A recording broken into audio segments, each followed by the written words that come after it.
আসসালামু আলাইকুম। আজকে দেখা যায় সবার প্রিয় এবং পছন্দের চিংড়ি মাছ ভুনা। আমরা প্রথমে আধা চামচ লবণ, আধা চামচ মরিচের গুঁড়া, আধা চামচ হলুদ গুঁড়া দিয়ে চিংড়ি মাছটা খুব ভালো করে মাখিয়ে নিয়ে এখানে তেলের মধ্যে দিয়ে আমরা একটু ভেজে নিব দুই পাশ। তারপরে এখানে পরিমাণ মতো পেঁয়াজ, কাঁচামরিচ দিয়ে আমরা একটু ভেজে নিয়ে এর মধ্যে চিংড়ি মাছটা দিয়ে দেবো। তারপরে আধা চামচ হলুদ গুঁড়া, আধা চামচ ধনিয়া গুঁড়া, আধা চামচ জিরা গুঁড়া, আধা চামচ মরিচের গুঁড়া, আধা চামচ রসুন বাটা, আধা চামচ আদা বাটা সব কিছু দিয়ে আমরা একটু কষিয়ে নিয়ে তারপরে চিংড়ি মাছ সহ ভালো করে কষিয়ে নিয়ে আমরা ঝোল দেবো। ঝোলটা কমে মাখা হয়ে গেলে আমরা এটা নামিয়ে পরিবেশন করবো।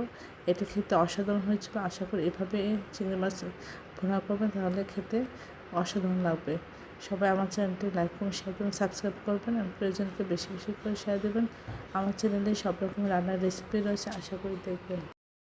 আসসালামু আলাইকুম। আজকে দেখাচ্ছি সবার প্রিয় এবং পছন্দের দেশি মুরগির মাংস রান্না। আমরা প্রথমে তেলের মধ্যে পেঁয়াজ কাঁচফোড়ন দিয়ে একটু ভেজে নিয়ে এর মধ্যে 2 চামচ আদা বাটা এবং 3 চামচ রসুন ছেঁচা দিয়ে একটু ভেজে নিয়ে 2টা তেজপাতা, 5-6টা দারুচিনি টুকরো দিয়েছি, দিয়ে সামান্য একটু পানি দিয়ে আমরা দিয়ে দেবো 1 চামচ লবণ, 1 চামচ হলুদ গুঁড়া, 1.5 চামচ মরিচের গুঁড়া এবং 2 চামচ ধনিয়া গুঁড়া, 1.5 চামচ জিরা গুঁড়া, সামান্য একটু এলাচ গুঁড়া, সব কিছু দিয়ে মশলাটা কষিয়ে তারপর মাংস দিয়ে আমরা এটা কষিয়ে নিব।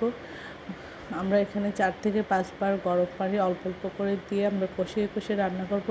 এতে স্বাদ হয়ে যাবে অসাধারণ। এভাবে কষিয়ে রান্না করলে খুবই দুর্দান্ত লাগে খেতে। আর নিচে যেন লেগে না যায়, এই জন্য বারবার নাড়াচাড়া করতে হবে। এভাবে বারবার গরম পানি দিয়ে কষিয়ে রান্না করলে এটা স্বাদ আপনার স্বাদের পার্থক্যটা আপনি নিজেরাই বুঝতে পারবেন।